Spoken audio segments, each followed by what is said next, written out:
You are listening to That Big CEO Energy, where we talk all things business, life, marriage, and push you to a new edge of discovering what that big CEO energy means for you. Listen, I understand that we have barriers that we carry from when we were once employees, and those have impacted us as we continue to build our businesses. I'm here to walk alongside you and give you encouragement through interviews with friends and other women in business who have broken down those barriers and paved their own way. Tune in with me as we uncover some of the unconscious things that we do that keep us from building that big CEO energy we've always dreamed about. Let's dive in. Hi. Hi. Welcome back. Thanks. Thanks for having me. I asked you to do this podcast episode and you said, what are we going to talk about? And I said, sure. Just wing it. We're going to wing it. Well, I wanted to be prepared. You always want to be prepared. And here's the thing about being prepared. Sometimes you just have to wing it. I don't mind winging it, but I don't want to be blindsided. That's the antithesis of winging it. Well, I know, but this might be like a third degree, like police interview type thing. Welcome to my husband, everyone.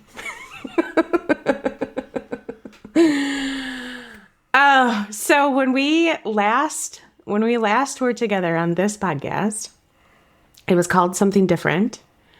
And I believe we recorded it in the truck. We recorded it in the truck in a park. Yeah. My, how we have come. Now we have a microphone. Yeah, now I use them just earbuds. Oh, see, evolution. But when we recorded it in the truck, we were in a much different place then, yeah? Oh, for sure. Yeah. And we had just sort of begun our blended family journey. And it's been, I think, maybe 2 years. Maybe a year and a half. No, it's been longer. We'll have to look at the date. Yeah. But there were some things that we talked about in there so I went back and listened to that episode before we came here. Did you do that? I did not. Rookie mistake, sir. I asked him how to prepare, and he said, just make it. Fake it till you make it. Okay. It is never fake it till you make it.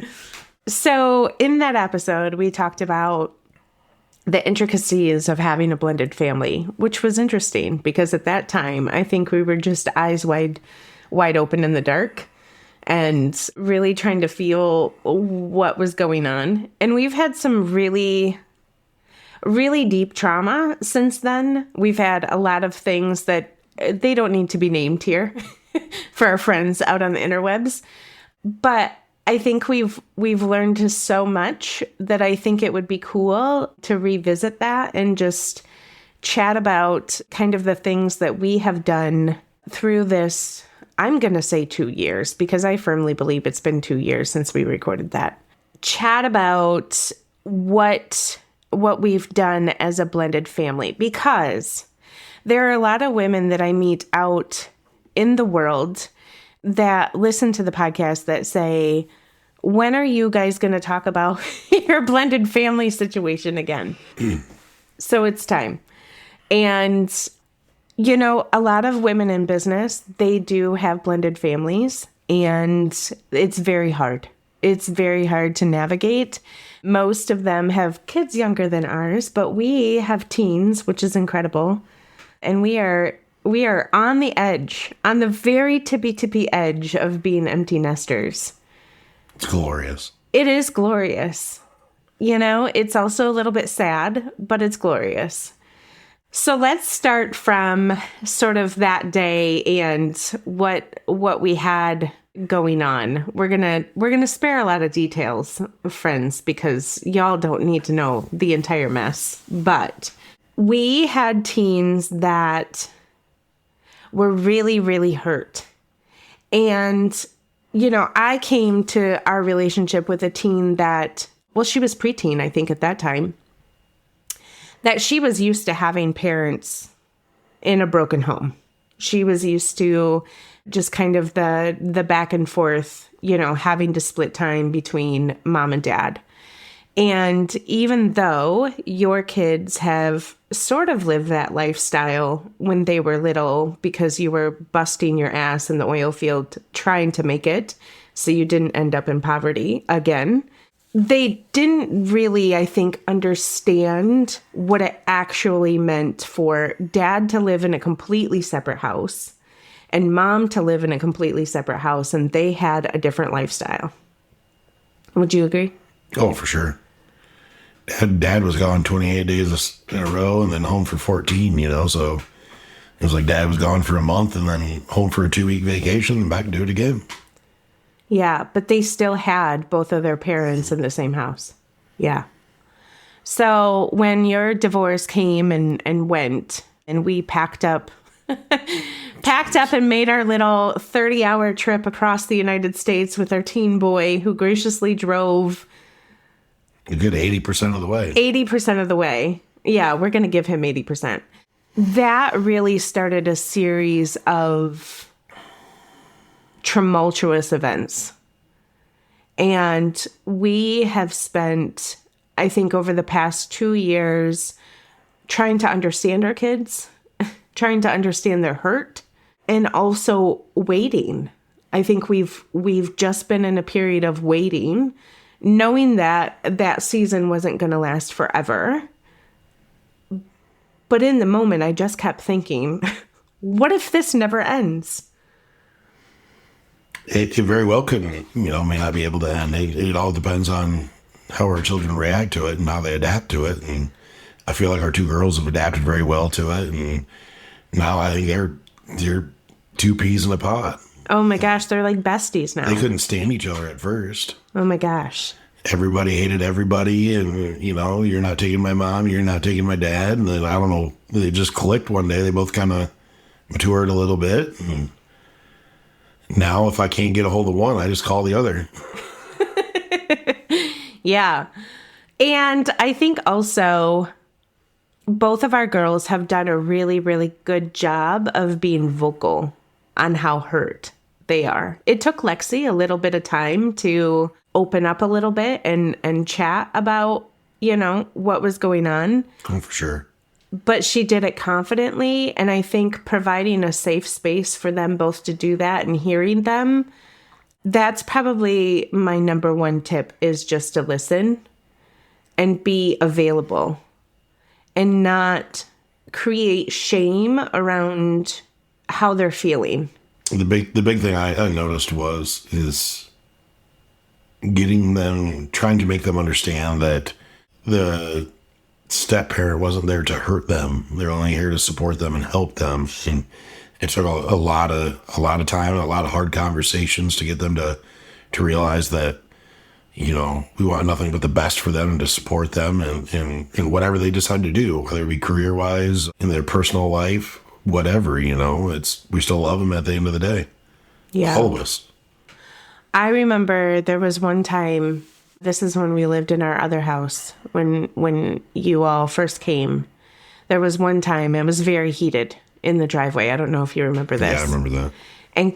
And our son screamed at me and said, "You're not my real mom." And I said, "I'm not trying to be your mom. I'm just trying to be another adult in this situation to help you along." And I feel like from that day on, I think he got it. He understood. Yeah. And so I think sometimes it's vocalizing that if you are a step parent in this situation, that, look, we're not here to be another parent. I think it's different when you have little kids, right? Sometimes you get a blended family when you have little kids and you do end up becoming a parent. And I do think there's situations where, the parent that bore the child, I think those instances where that parent is completely absent, then yes, you step in. But by the time they get to be teens, they've already been mothered and they've already been fathered. Yeah. So at that point, you become a listening ear. You become, sometimes you do the daily stuff for them and you make sure they get to school. And yes, in essence, you are a parent. But in their little minds, parent signifies you get to tell me what to do, when to do it, how to do it, and you are responsible for all of my well-being. And as a step parent, sometimes that's just not the case. Sometimes you're there just to answer the phone call when somebody can't get their car to start, or they can't get their gas cap to open, or when you were in Toronto, she calls me, Chris, my car's making a funny noise. I said, okay, what kind of noise? Never mind, it was just a stick.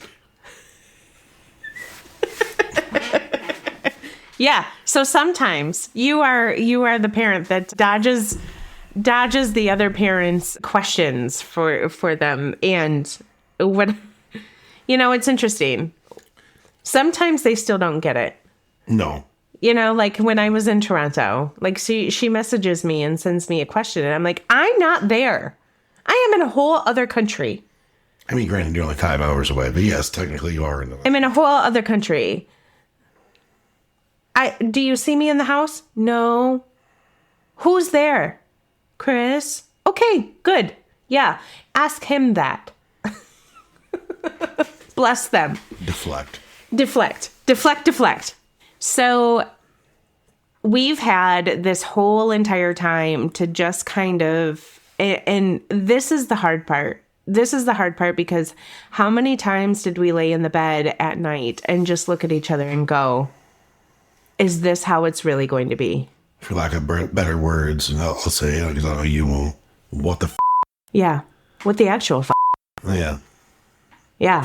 There's many a nights of long conversations of me and you just laying in bed going, how do we fix this? How do we make this work? It was hard. But I think we held steadfast, and I think the girls especially came around. It's a little different with Corey. He's 20 and out on his own. So it, after graduation and whatnot, when he moved out, it's our primary focus now is the children we still have at home. Not that we don't worry about Corey, not that at all, but he's an adult and he's out there making his own decisions and living his own life. And I remember, it'd be last Christmas when Lexi came up and she was real worried about the interaction with her and Ella, and I don't know what changed on that particular trip. I don't have an exact moment, but ever since then, those two girls are sisters. Mm-hmm. Absolutely. Yeah, I think getting back to, having those long conversations and you saying, what can we do to fix it? We didn't do anything to fix it. We just held steadfast. I think we gave time and space. And, that's another thing. When your kids move out, that's a different type of worry. Oh, God. And when your parents say, yeah, I still worry about you. I'm like, why? I'm out on my own. You just, you don't get it. I'm doing my thing, when I remember when I was in my 20s, I'm like, oh, God, stop worrying about me. All you do is worry. We're not going to talk about Christopher's 20s. No, we sure are not. That's not even a different podcast for a different day. That's a different person's podcast for a different day. That sure is. But I think, when in relation to Corey, it's a fine balance of you still have kids at home. You have some that have departed and you still worry. It's just different.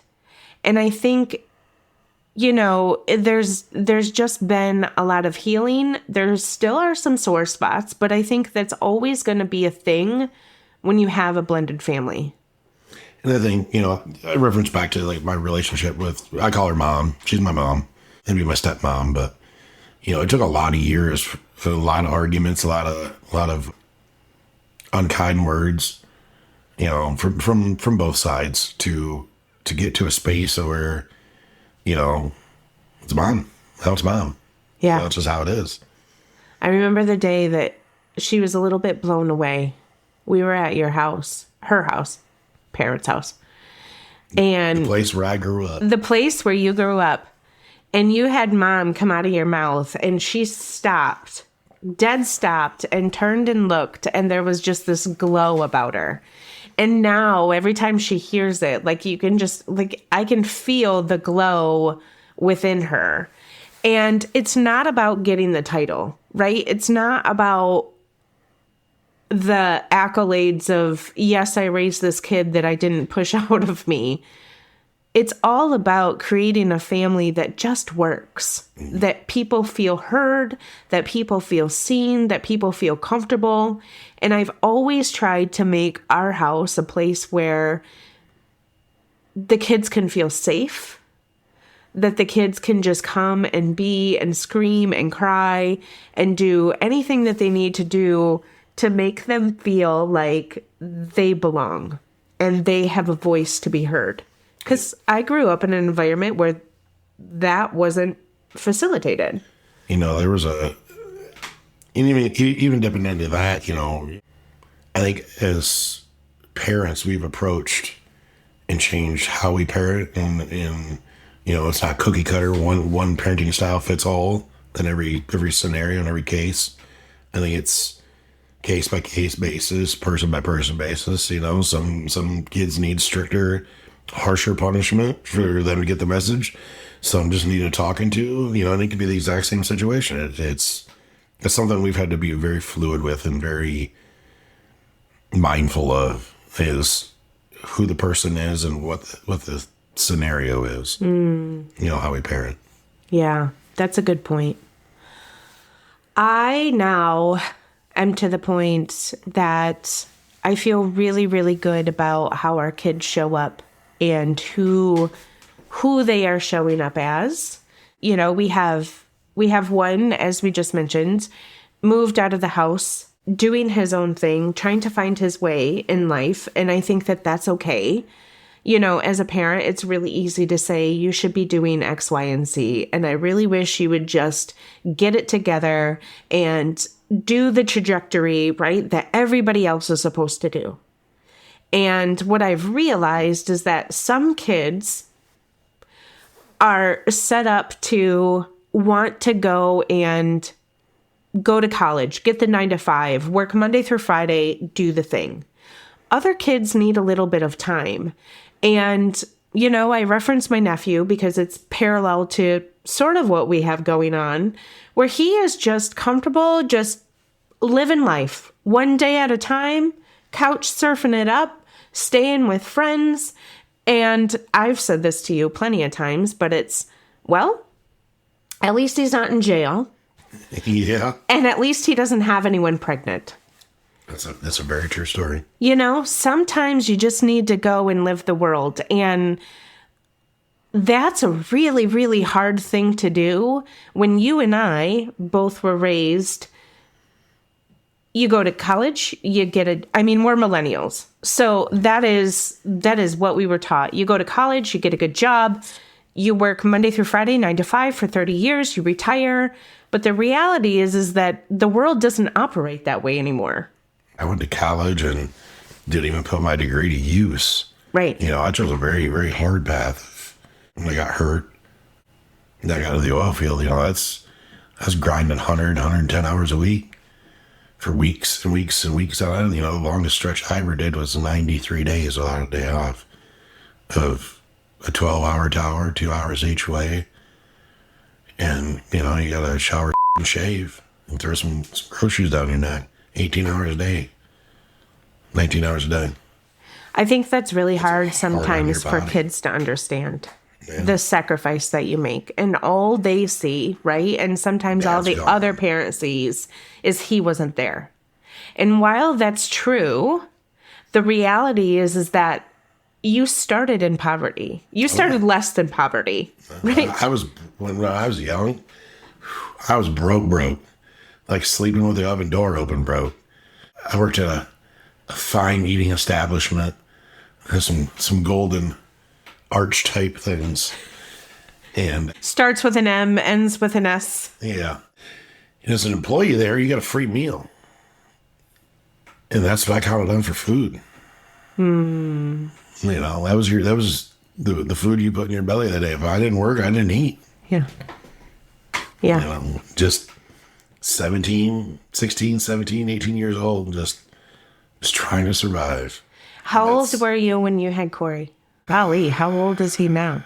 So, let's see, he'll be 21 next year. That's scary. I know, right? I'm old. I'll be 40 next year. Yikes. I'll be 40. I was 18. Yeah. Not quite 19 when Corey was born. Having babies. Babies having babies. Yep. Just making it. Oh, God. I remember being absolutely terrified the first time I held him. Yeah. Like, I'm responsible for this little lump of person. Yeah. For the minimum the next 18 years. Yeah. And, you know, when you finally got the opportunity to break into the oil field, that is quote unquote making it. That was life altering. It was life altering. I was making $15 an hour. And I started in May. And I made over $80,000 that year. I started in May, making $15 an hour. For all you math whizzes out there, I'll let you do the math on how many hours I worked that year. From May to December. Yep. Yikes. $15 an hour. Yeah. But again, working my ass off. It was sleeping when you could sleep. I used to be a pump operator when I first started. And I could get it set where the amount of water coming into the truck was the same amount going out. So I didn't have to work with these 2 10-barrel tubs. That way they didn't overflow, and I could cat nap as I was going. Yeah. And we call it Cadillac, and you can sit there and you can close your eyes and you can get, 5-10 minutes, and you, after running your equipment so long, you could sit there and you could feel the truck. If something was different, something was wrong, and then you knew, hey, you got to pop your eyes open real quick, check everything, make sure everything's right. Working in West Virginia, working in Southern New York, all over Pennsylvania, just green as grass, having a CDL. I remember the first time I drove a truck over the road. I come out of the truck stop parking lot, made a left-hand turn, and these 2-inch Chicksons, like a connecting elbow that rotate. I don't know, 50, 75 pounds a piece, something like that. Fell right off my truck. Yikes. First 10 minutes of driving out on an open road. Like, I'm Billy Bigger. I got a CDL. Here we go. Let's go. And, okay. We had a pilot car because we had to have what's called a bridge monitor and check our weights as we were going over the bridge. And he radioed ahead and said, hey, you're dropping off your truck. Yeah. It's good to know.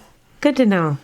Yeah. Just trying to make it. Just trying to make it. And I think one of the things that kids don't realize is how much you try to make it, because all they understand is really Dad's not here. From 0 to 10, there's memory, but it's not the memories of seeing your parents struggle. It's not the memories of, they're going to school, they're playing with their friends. They know holidays, they know big life events. And if the only big life event is you trying to bust your ass in the background, they don't really see that. And so sometimes, even now when I hear the girls reference like, oh, my dad or my mom, XYZ. And I just think to myself, you don't really know the struggle. And that's okay. I feel like that's okay. Our kids aren't supposed to struggle. No, we always want more for them than you should, right? As a parent, it is like, I want you to know what has happened in my life so that you can take that as an example and say, now I'm going to go and do more. I'm going to be more. I'm going to have less struggle. And I think that's why we're so keen on, when our kids really put in the effort, we will help them and we will shepherd them and we will give them all the things that they need to be successful, but they have to want it too. I didn't want to work 100 hours a week and miss football and cheer and parent-teacher conferences and plays and events at school. I did it so that my kids didn't have to know what it's like to struggle, to not know whether to pay the light bill or buy groceries, or, things like that. And that was a sacrifice that I made for them. A lot of people are like, well, you weren't there. You're right, I wasn't there, because I was affording them the opportunities to have a better life. Yeah. To do the things that they were doing when I wasn't there. Exactly. Yeah. Yeah. Because cheer is not cheap. Cheer is not cheap. Football is not cheap. Yeah. Dad, I want a new pair of cleats. Well, that's only another 3 hours of work I got to do. Yeah. Let's get it done. And some parents just can't afford to put their kids in the program because of the costs. And, that's a whole other topic for a different day about how much it costs to actually put your kids in public school, but whatever. So moving us along, I think it's important for us to talk about our marriage and just the work that we've done. So it is no secret to my community that I've been in therapy pretty much, I think 2.5 years. I think Lori and I count. Lori's my therapist, bless her. I think we've counted 2.5 years from the day that Daniela started going. And what I learned in therapy is that a lot of our disagreements in marriage, a lot of what I thought I wanted to change about our marriage was really just me having a very interesting outlook on relationships as a whole. And I felt like when I started to heal myself from all of my trauma that I experienced, because I also came from a broken home, we started to really make some true headway on how we would be parenting together, how would we basically rewrite the story of creating our own marriage instead of bringing our baggage to the forefront. And when we had talked last time, we had implemented a few little things. One was we did weekly check-ins, which we do those very loosely now, but I also feel like we talk a little bit deeper daily to where we don't need the daily check-ins. And there was something else, but it's escaping me. Date night, which we still do. We went on one last night. We just went on one last night. And I feel like we needed those things to help us understand where each other were with those 4 categories, right? It was, how are you feeling emotionally? How are you doing financially? How is work? And how about us? And also, how are we feeling physically? Oh, how are we feeling physically? 5 things. My bad. So when we would go through those things, and, some weeks you would just, and sometimes we just vocalize this also of, man, I just miss you. And that's a standing one in every check-in. I miss you. If I could spend every minute with you, I could. Yeah. It doesn't have to be a date night. It could be as simple as us running to get groceries together. Very rarely, if we are both home, do we go without both of us. Yeah. Whether it's on the bike, whether it's to the store, whether it's to wherever. Yeah. It's together. Can you talk about some of the shifts that happened that made it to where we are who we are together now? And just being mindful of each other, and being conscious and making the other person feel the way that you feel, as far as like, I love you. I want you to feel like how I love you, or how you love me is how, you know what I mean? Yeah. I don't know. I can't think of the best way to describe that. It's servitude. Yeah. Yeah. It's not 50-50 partnership. It's 100 and 100, but there's some days where it's 90-10. There's some days where it's 50-50. There's some days where you're having a bad day and I need to pick up a little slack. There's some days where I'm having a bad day and you need to pick up a little slack. That's what you do for your partner, the person that you want to spend the rest of your life with. You just You're there for each other whenever, wherever. And I also think it's vocalizing when you're struggling. Yep.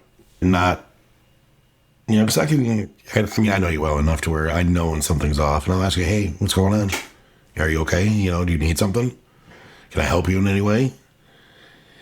For the most part, you're pretty good at vocalizing, hey, I'm super overwhelmed. I'm super busy with work. I didn't get to dinner. Can you make dinner? Absolutely. Yeah. Things like that. There's days where, I can't even get away from my desk between the phone and whatnot, which that's a whole other topic for this. But I about 2 months ago, I made the transition out of a blue collar field work into a blue collar office job. And it is blue collar. I sit at a desk now. I coordinate for a service company. It was time for me to leave the company I was at. I kind of plateaued. I'd reached as high as I could literally go there unless I bought into the company. And it was a good transition, something I'm looking, I put a lot of miles on these old tires. Something looking down the road where I don't have to beat on my body so hard. And, I believe I'm a pretty good natural leader. And, I can give direction very well.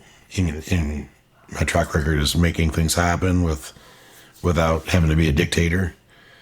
So, I had transitioned into the office life, and that has been an adjustment. I've said numerous things to you in that, as far as things I didn't understand why you would say the things you said. And I think I said one yesterday is, well, that looks like a Monday problem. He's on Teams, everyone. Can we just take a moment? An Outlook. I am on Outlook. I run 2 windows of Outlook. Look at that. Yeah. No, listen, I get an interesting perspective because I've literally known you my whole entire life. Since we were about 12, yeah. Since we were 12. And I have had a very loose backseat to kind of watching your life unfold. And there was a huge gap. And the pickup was you worked the oil fields, and that's all I knew. I had no idea what the oil field was. Zero clue. And then when we started dating, and I saw someone who 7 days off was completely different than 28 days on. Because as soon as you were in like day 7, you were exhausted. And you were humping, we call it humping ass, grinding. You were grinding so hard. And the level of physical exhaustion that meets mental exhaustion, like that will destroy a person. You learn autopilot. You learn how to function without thinking and how to do your job safely as instinct, not as being conscious of what you're doing. Like it literally becomes instinct.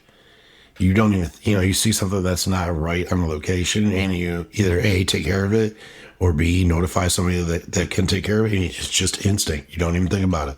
Because you're out there looking for the guy next to you is doing the same thing for his family, On a coil tubing crew, you got anywhere between 5 and 6 guys. You got a supervisor, a coil operator, a pump operator, and typically 2 to 3 ground hands. And you spend more time with those guys. I mean, I've met some people from all walks of life. It doesn't matter the color. It doesn't matter the race, the religion, the creed. Everybody's out there for the same thing: make money and go home. Yeah. So you become those people become brothers. Yeah. And they become your family, and you look after them, and they look after you, and it's a bond. And like if you haven't lived a life, like everybody says, well, it's just a job. No, it's not.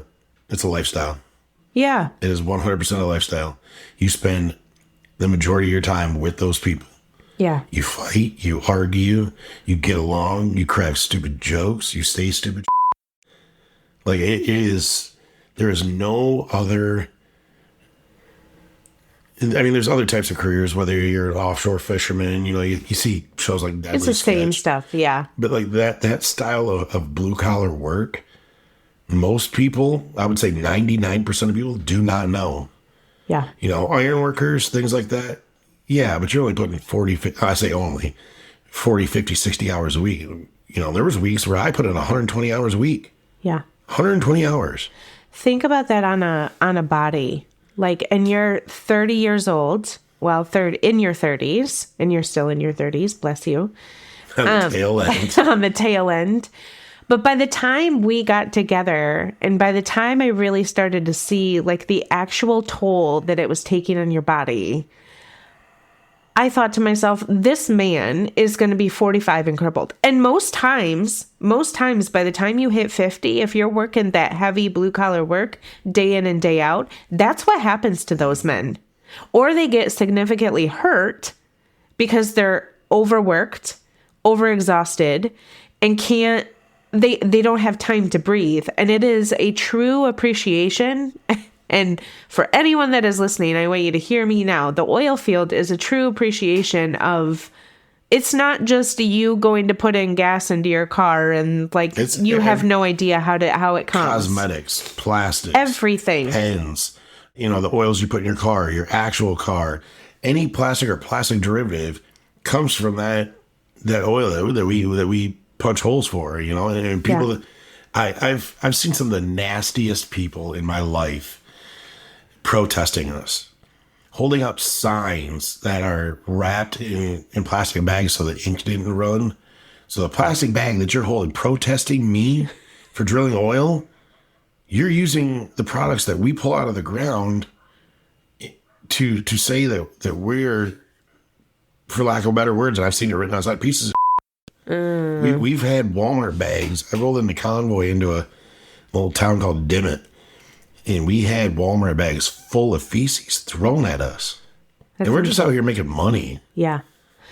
So when we moved you back home, which back home is Michigan, and go blue, and you transitioned into similar blue collar type of a job, but very less physically intensive, although still physically intense.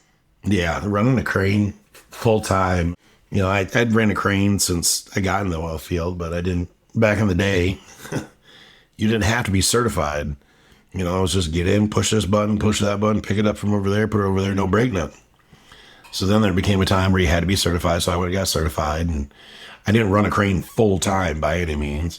But everything I did was very heavy pick, slow, methodical, and when I transitioned into the position I was in before where I'm at now, it very, very fast paced. It made me I'm nowhere near the operator I was when I came in. I'm way light years ahead of where I was. Yeah.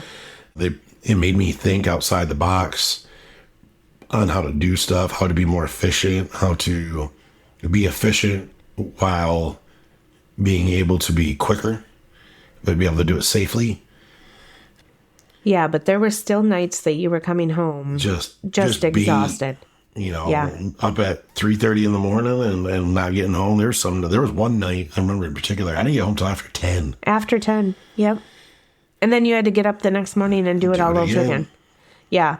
And we live in an area that for the work that you do and are certified for, there's not much where we live. So the commute is, I think at that time was an hour and 10, hour and 15.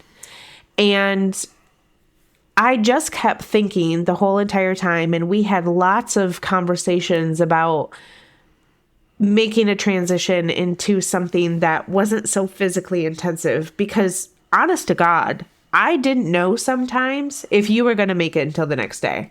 I'm always all right. He's always all right. He'll say that, but... And I do. It's just... It was a little bit scary. It's part of the mentality I have. When I started this business, I kept saying to you, there's going to be a day that I'm going to retire you. And that'll never happen. That'll never happen. So the next best thing was to transition into a blue collar office, is what we're going to call it, if there is such a thing, which there is such a thing. If not, I'm making it one. You are making it one. And he has made a beautiful transition into Y'all, I just can't. I am blown away at how fast. I call him Sacagawea. I think I've mentioned this. You know, we went to Washington, D.C., and we were there for all of 17 minutes. And you I was had still us. having my first cigarette outside. You had us on a bus over to pick up the Silver Line, to go to Foggy Bottom, to go to our Airbnb, and I did not have to worry about a single thing. You didn't have a single clue of where we were at or how to get there. And I've been to Washington, D.C. 3 times without this man. This is my first time there, by the way, and we get off the plane. The first thing, you know, I'm a smoker. The first thing I want to do is get off the plane, go outside, have a cigarette, and then we'll figure life out. So I'm out there having a cigarette, and I see a couple signs sent around, you know, download this so you can go here, here, and here, and what is this Metro Pass? So I started looking at it. I'm like, oh, okay. So we each need one of these. She's like, I don't know where to go. I don't know. Babe, I got this. I was going to Uber. Yeah. That'd have been a nice $400 Uber. Well, it wouldn't have been that long, but it'd have been rough. And I think we got free bus to the train. Oh, no, it was $5. Oh, $5. That's right. $5. And then, you know, we got on the Silver Line to the Blue Line to Foggy Bottom into Georgetown to our Airbnb. Do you see what I deal with? And here's the thing. Dropped our bags and walked 47,000 steps that day. We did. We had a lot of ground to cover for the time that we were there. But I think one of the things that blows me away is just your ability, and you say it all the time, adapt, improvise, and overcome. And this circles all back to living life as a blended family, living life together, living life when we're going through changes. And, you know, we're not done with the changes. We have one of our girls is going to be transitioning into college. Our other girl is going to be graduating high school with a cosmetology license and just had her first interview at a salon. So it's like these girls are getting ready to go out and live life, and we have got to figure out how to do life together. But I feel like we've done really, really well. I don't see us having a problem doing life together, just me and you. The big thing is, and obviously we're getting to that point of we need to scale down. Yeah. Obviously, you know, I don't know if you've mentioned it at all. I don't think I've heard it of us possibly moving next, or more likely moving next year. You know, in scaling down the amount of, for lack of better words, and it's not, but that's what I call it, just the volume of things in our home, you know, from being parents and having kids to just going into the lifestyle of it's just Chris and Callie. Yeah. Yeah. You know, and then it's gonna be an adjustment, and we're gonna need a full roll-off size dumpster, and you know, to thin some of the stuff out, you know. But we got our dogs, we got our cats, you got your pony. Yeah. Well, it's no different than when I packed it up out of Lubbock, Texas, in a 28-foot U-Haul with big girl strapped on the back, and let's ride. I have a picture of that. I'll have to post it on social media, but sorry, U-Haul, for smoking in your U-Haul, but whatever. It's done and over with now. That's what kept me alive. Here's the thing, is watching all these, like, it is no secret that from the time together to today to tomorrow that's going to happen and the days that roll after, there has been a lot of change. And I think the one thing that still remains constant is when we both lay our heads down at night and look at each other. Sometimes we're high-fiving. Sometimes we are, what the f***? Other times we are just staring into the abyss because we are so exhausted. But we have each other. We do. And I think we've made a solid commitment that no matter what, you know, we can, as the Alabama people say, roll tide, right? We can just... Easy, Conrad Thompson. Conrad Thompson. We can pull it together. But when you have a blended family, like, make no mistake, it is really, really hard sometimes. Just when you think you got it easy, you know, all the wheels are nice and greased. You know, and everybody's just going down the path. You blow a bearing, and you're off in the ditch. Yeah. And figurative or literally, depending on who's driving. Not naming any names. Those teens, bless them. Bless them. But I'm really proud of us. We are pretty awesome. And I'm really proud of you.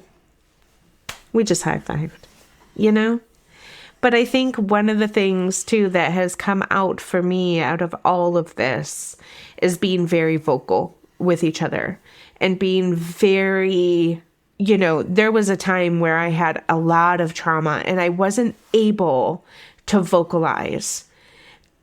And sometimes just looking at you and saying, I don't have words for how I feel. Like, I can't explain to you how I feel. And it wasn't a slam on you. It wasn't, but when you finally started to understand that, like, she's so far at capacity, she can't audibly tell me what is wrong. And see, that's hard for my brain to process because I'm very literal. Sure. I'm very analytic. Like, if I'm pissed off, I'm going to tell you I'm pissed off. You know, if I ask you, why are you so mad? I'm not mad. Well, why are you angry? Oh, I'm not angry. Whatever adjective of perturbed it is, just tell me and explain it to me. So that's one of the hardest things I had a problem with is I'm very, some people call it crass. I call it blunt. I'll tell you exactly what my problem is. Yeah. You know, and you sometimes have a hard time saying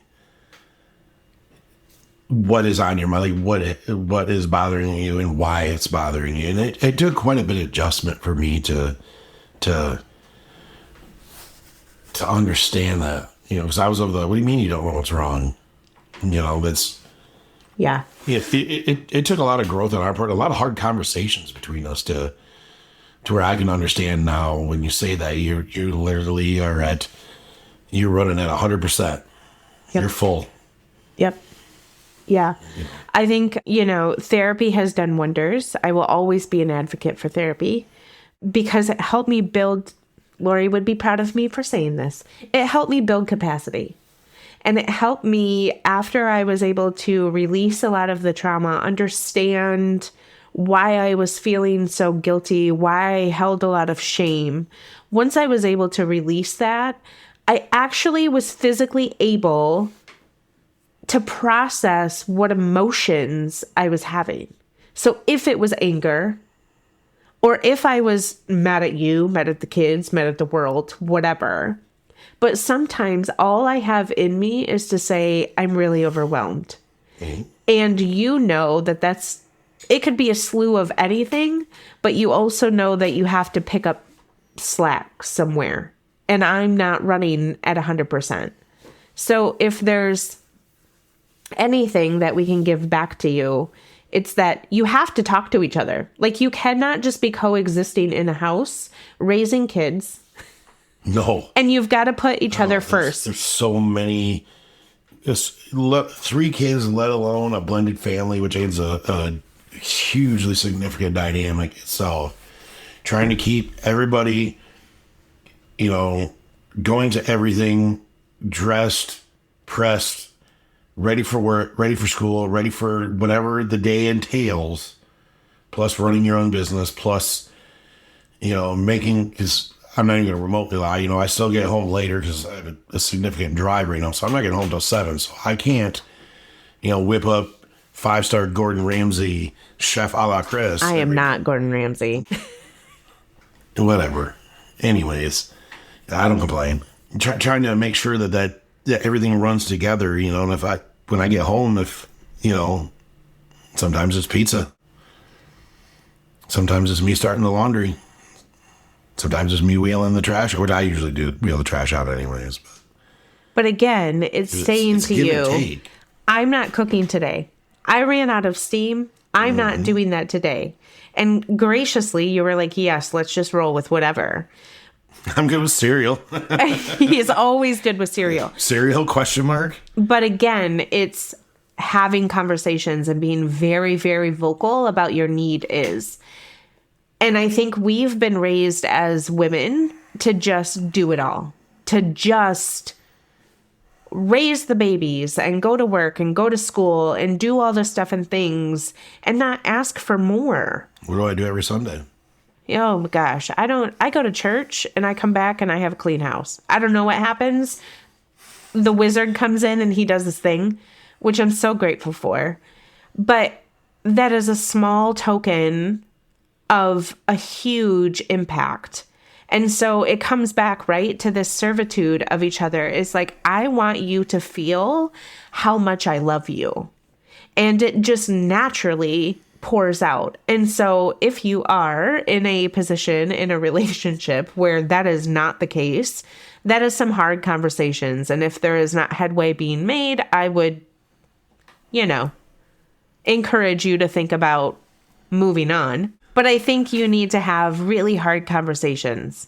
And I think you need to get aligned with your partner and figure out what it is that you both need. And sometimes the other person just won't have words. Sometimes they don't know what they need. And sometimes you have people that just criticize everything. That's just who they are as a person, as a negative-ass person. And that's just not the mood. That is just not it. That's not the mood. I'm so proud of you. For what? Existing. No, I'd be thanking my mom and my dad for existing.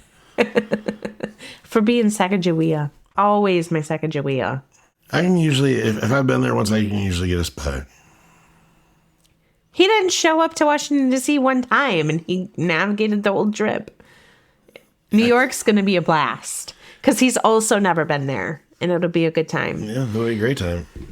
Shall be a smashing good time. New York in the Christmas season. Yay. That is not my speed, but I know it means a lot to you, and there's some things in New York City I want to see, so. I'm Mrs. Claus, and he's the Grinch, and it works out perfectly. Well, Mrs. Claus is smoking hot, and Grinch is kind of fugly, so yeah, that works. Y'all, thank you so much for this ride, and I am so grateful that my lovely husband gives up an hour of his morning. I didn't give it up. To be spend time with to be vulnerable, and it's not being vulnerable. I'm just being me. Just being real. Just saying how I feel about you, and being honest and real with you, like I always am. Until next time, we'll see you around. Thanks for tuning into the show today. If you heard something that helped you, I would love it if you would leave a review and share it with your friends. This helps more people just like you become inspired to move the needle of their big CEO energy into a positive direction. If you would like to learn more about how I can help you streamline and position your business for growth or lead your business as a CEO, feel free to jump into the show notes with all of the links to find me. And don't forget to head over to Instagram so we can be pals.